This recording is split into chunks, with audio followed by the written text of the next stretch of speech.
playing with fire. Hollywood boss take brutal swipe at Meghan has caused disastrous consequences. The Duchess of Sussex has been warned that waging a woke war on Hollywood could backfire with disastrous consequences for her and Prince Harry's own TV and film production company.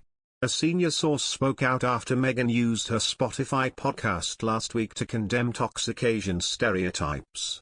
She cited the Austin Powers franchise with Mike Myers and Quentin Tarantino's Kill Bill, Volume 1 for caricaturing Asian women as over-sexualized or aggressive. A studio boss said yesterday, "She's ruffling feathers by attacking 20-year-old iconic movies based on today's new woke morality and isn't exactly endearing herself to studios she and Prince Harry might hope to do business with. If she continues, she will be playing with fire and that could have disastrous consequences for their company Archie." Meghan, 41, on her latest Archetypes podcast called The Demystification of Dragon Lady slammed the 2002 Austin Powers hit gold member for sexually tokenizing Asian women. Then she turned her fire on 2003's Kill Bill that features Lucy Liu as an evil crime gang leader, declaring it an example of the harmful Dragon Lady Asian stereotype. The Duchess fumed, "Movies like Austin Powers and Kill Bill presented these characters of Asian women as over-sexualized or aggressive. And it's not just these two examples, there's so many more. The Dragon Lady, the East Asian temptress whose mysterious foreign allure is scripted as both tantalizing and deadly. But this toxic stereotyping of women of Asian descent, it doesn't just end when the credits roll."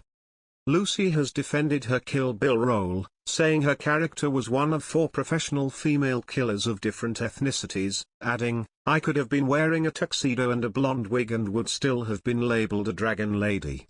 The Quentin Tarantino fan club called Meghan silly and urged her to watch Kill Bill again, adding, "Lucy Liu kills macho and bad men, she is a strong woman." Meanwhile, Queen Camilla is leaving the door open to a reconciliation between the royal family and Prince Harry and Meghan, according to her biographer. Angela Levin said Camilla is of the view if they want to come back, they can. In an interview on Breakfast with Esther McVey and Philip Davis on GB News yesterday, she said, "Her belief is you never ditch your family. You always leave the door open. If they want to come back, they can." Meghan Markle suffered and paid a heavy personal price when she worked as a member of the royal family, an expert has claimed. Royal columnist Daniela Elsa wrote in news.com.au that the Duchess' claims about having a tough experience must be taken seriously. She said it should be double bold and triple underlined that Meghan's experiences and difficulties not be overlooked, and that her frank discussion about suicidal thoughts be given the respect and belief it deserves. It is beyond doubt that Meghan suffered and paid a steep personal cost for her time as a card-carrying HRH, Elsa wrote. How could anyone not be deeply affected when she told Oprah of one night the Sussexes attended an engagement at the Royal Albert Hall and that every time that those lights went down in that royal box, I was just weeping, and he was gripping my hand. She said it's vital that Meghan is believed when it comes to having had suicidal thoughts, adding how challenging the realities of royal life must have been as a young person far from home and so intensely in the public eye. Elsa added, to co-opt the #MeToo motto, believe all women. Or, in this case, believe all people who say they suffered suicidal thoughts.